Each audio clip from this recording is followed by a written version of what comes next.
lucunya itu yang berubah menjadi buzzer nih Ustadz berubah jadi buzzer.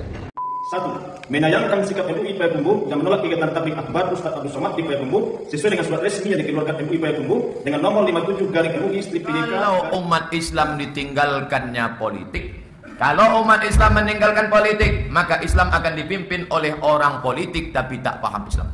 Itu kata Najmuddin Erbakan. Makanya dulu Buya Hamka berpolitik, Syekh Dr. Muhammad Nasir berpolitik. Bismillahirrahmanirrahim. Assalamualaikum warahmatullahi wabarakatuh. Sahabat muslim yang dirahmati Allah subhanahu wa ta'ala. Berjumpa lagi dengan channel Hasika Wafa. Sebelumnya kami ucapkan banyak terima kasih dan kami doakan semoga Allah subhanahu wa ta'ala senantiasa memberikan kesehatan dan menjauhkan kita dari segala musibah dan bencana. Amin ya robbal alamin. Pada video sebelumnya, kita telah membahas pernyataan dari Ustadz Idrus Ramli Sang Singa Aswaja, bahwa ada organisasi di Indonesia yang dituduh sebagai aliran sesat, karena mereka tidak bermazhab dalam beribadah. Pada video kali ini, channel Hasika Wafa akan membahas alasan Ustadz Abdul Somad berpolitik, dan mendukung salah satu pasangan calon kepala daerah. Nama Ustadz Abdul Somad belakangan ini ramai dibahas di media sosial. Hal tersebut terkait penolakan tablik akbar beliau di kota Payakumbuh, oleh Majelis Ulama Indonesia Sumatera Barat. Ustadz Abdul Somad memang sudah menyatakan dukungan terhadap salah satu calon kepala daerah dalam pilkada bulan November mendatang. Hal itulah yang menjadi dasar surat larangan MUI Payakumbuh terhadap tablik akbar tersebut. Sebelum adanya surat larangan tersebut, Ustadz Abdul Somad telah merespon tudingan sejumlah pihak yang menyebut dirinya sebagai Ustadz pemecah umat, lantaran tidak netral karena mendukung salah satu bakal calon gubernur Provinsi Riau. Ustadz lulusan Kairo tersebut menegaskan, dalam pemilihan umum siapapun berhak memberikan dukungan terhadap calon yang dinilai baik untuk membangun daerah tersebut. Beliau melanjutkan, bahwa pilihannya sudah tepat, karena mempunyai kesamaan dengan dirinya untuk membangun Provinsi Riau lebih baik lagi. Ustadz Abdul Somad menambahkan, hidup itu memang harus berpihak, namun yang tidak dibolehkan adalah mencaci maki dan membuli orang lain ketika beda pilihan. Berikut kita dengarkan pernyataan Ustadz Abdul Somad tentang alasan dirinya berpolitik, memilih salah satu calon kepala daerah. Boleh saya curhat ke Bapak Ibu? Pertama, balik saya ceramah, datang ibu-ibu di jalan Kamboja, Rimbo Panjang, membawa anaknya. Ustadz Somad, iya Bu, saya janda Pak Ustadz. Bergetar jantung saya. Jadi macam mana Bu?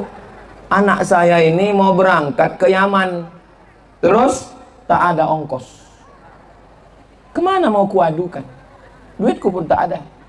Coba temenunglah saya lama. Jadi apa yang bisa saya bantu Bu? Tolong Ustadz buatkan video endorse. Saya buatkanlah video pendek. Encik puan tuan dimanapun berada, ini anak Riau yang sudah lulus ke Yaman tapi belum ada ongkos dan berangkat. Tolong kita bantu, kirimkan ke nomor rekening berikut ini. Ingat, jangan lupa tanggal dan waktunya, karena daftar ulang mesti segera ke Yaman.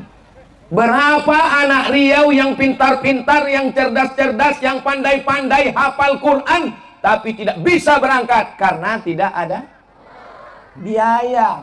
Bisa minta ke Abdul Somad? Tidak bisa. Yang bisa menyelesaikan ini adalah Abdul Wahid itu. Sahabat muslim yang dirahmati Allah subhanahu wa ta'ala. Setiap menjelang pemilihan umum presiden maupun kepala daerah, keterlibatan ulama selalu menjadi polemik. Keterlibatan ulama dalam berpolitik kemudian menjadi pertanyaan, apakah boleh seorang ulama ikut berpolitik? Tidak dipungkiri, ulama memang menjadi sarana dan media penting untuk dijadikan sebagai tim sukses pencalonan tersebut. Para ulama dianggap memiliki pengaruh besar di tengah masyarakat. Fenomena seperti ini sebetulnya bukan hal yang luar biasa untuk konteks dunia politik modern. Apapun yang bisa dilakukan mesti dilakukan demi tujuan yang ingin digapai, karena politik tidak lepas dari persoalan spekulasi untung dan rugi. Berikut jawaban dari Ustadz Abdul Somad dan Ustadz Adi Hidayat, terkait boleh atau tidaknya seorang ulama berpolitik. Bagaimana menurut Ustadz tentang orang yang enggan berpolitik? Kalau umat Islam ditinggalkannya politik, kalau umat Islam meninggalkan politik, maka Islam akan dipimpin oleh orang politik tapi tak paham Islam. Itu kata Najmuddin Erbakan. Makanya dulu Buya Hamka berpolitik, Syekh Dr. Muhammad Nasir berpolitik. Ustaz Somad kenapa tak masuk politik? Saya tak paham politik. Tapi adik-adik yang ambil Fisipol, Fakultas Ilmu Politik, Ilmu Sosial Ilmu Politik, lanjutkan.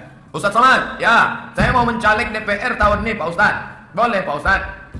Kamu mau jadi DPR? Ya, sanggup kau perjuangkan 3. Apa tuh Pak Ustaz? Kalau kau duduk nanti di DPR, kau akan perjuangkan pendidikan agama di sekolah umum. Yang kedua, buatkan perda syariah. Yang ketiga, perjuangkan Islam dengan politik. Insya Allah Pak Ustaz, insya Allah.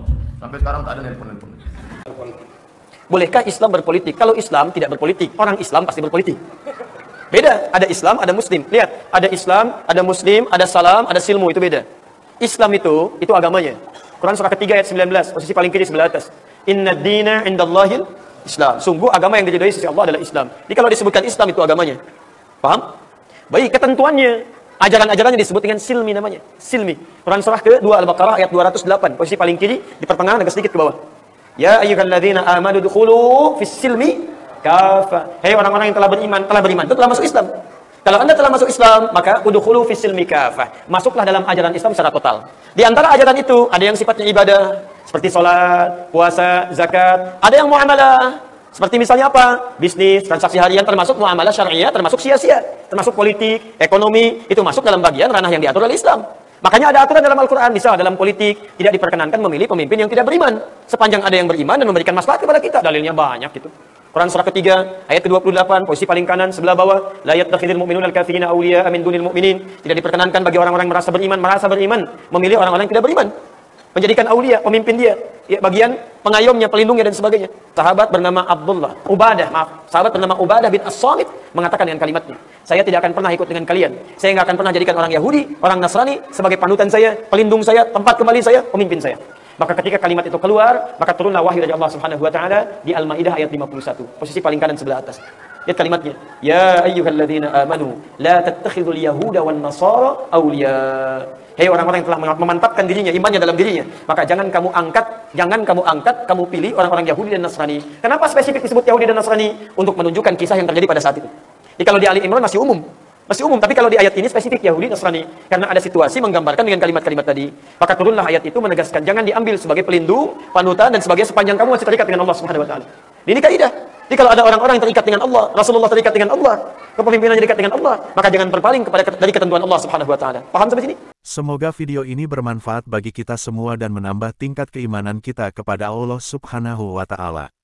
Wassalamualaikum warahmatullahi wabarakatuh.